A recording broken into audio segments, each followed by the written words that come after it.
Well, it's a crazy sounding stunt designed by its author to, she seems to think, draw attention to what she calls women's reproductive rights, i.e. abortion, also known as the taking of human life. But it really highlights and exemplifies what seems clear upon repeated encounters with leftists. See, an Alabama state legislator has proposed a bill to force men to get vasectomies after age 50 or their third child, trying to make some sort of point about so-called abortion rights.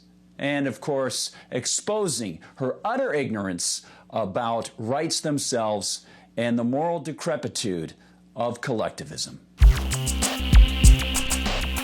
Hi folks, I'm Gardner Goldsmith for MRC-TV, and here's the information for you via WSFA. HB 238, filed by Representative Rolanda Harris, Democrat, Birmingham, says the bill would require a man to undergo a vasectomy after the birth of his third biological child or within 1 month of his 50th birthday. The bill also says the procedure would be done at the man's own expense. And Ms. Hollis, who, according to her own logic, had no rights as a tiny unborn baby, but now claims a reproductive right to not only kill an unborn child, but also praise organizations like Planned Parenthood that get tax cash to pay for said life-taking, offered this inside the bill. Under existing law, there are no restrictions on the reproductive rights of men, which indicates she hasn't the foggiest notion about what rights are or why there's a difference between a vasectomy and an abortion. A vasectomy is a surgical procedure on one man. Abortion is a surgical procedure on a woman and her unborn child. Two people, two human beings, both living. The abortion takes the life of the latter.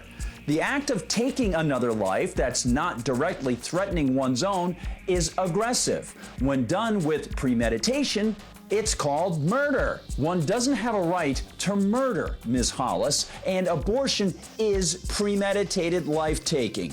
Only in very, very rare instances may a woman asking for an abortion claim her life is threatened by the existence of the new growing life. The vast majority of abortions don't fall into this category and are therefore murder. What Hollis calls male reproductive rights is nothing more than the right of any man to property ownership in himself. His reproductive right extends to control over his body, to be free from attacks by others. If Hollis wanted to be logical about her attack on men, she would understand that the equivalent of her proposal would be to force sterilizations, such as hysterectomies or tubal ligations or some other ugly procedure on a woman.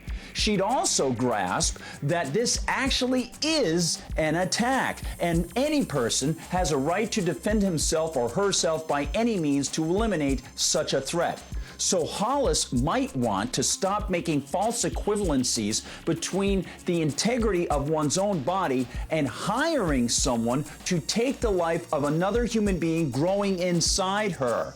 To really put a punctuation mark on all of this, one might ask Ms. Hollis if she supports tax money being used to arrest and punish people for killing others. Say, for example, a man decided to kill his third child, to cut him up, then put him in a bucket in parts, and perhaps sell those parts to some scientific research organization. Oh, I don't know, that would never happen, right? I don't know, I've never been in an abortion clinic before.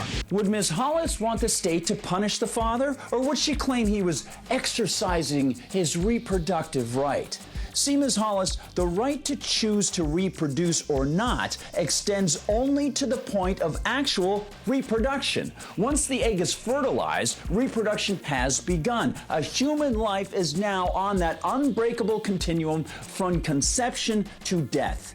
Any intentional interference is the intentional taking of a life. So I ask you, if you want the state to supposedly protect human lives, why are you selective? You don't get to draw arbitrary lines the way the father in my hypothetical might have done. That's called murder. And the least I ask of you, Ms. Hollis, since you do stand for state taxation and purported protection by the state for lives, is that you be consistent about what is a human life. So I ask you simple questions. Upon conception, is the human fetus a human being? A, is it human? Yes, it now has distinct human DNA separate from the mother and the father. Is it being? Yes, it is on that continuum of life, growing until it eventually dies, somewhere along the line when God or nature decides to end it. Any interference by another human being is artificial and immoral. Ms. Hollis, that's the point about the concept of the right to life. And every human being has a right to defend that life. Unfortunately, fetuses can't do it themselves. So that's the big question, Ms. Hollis.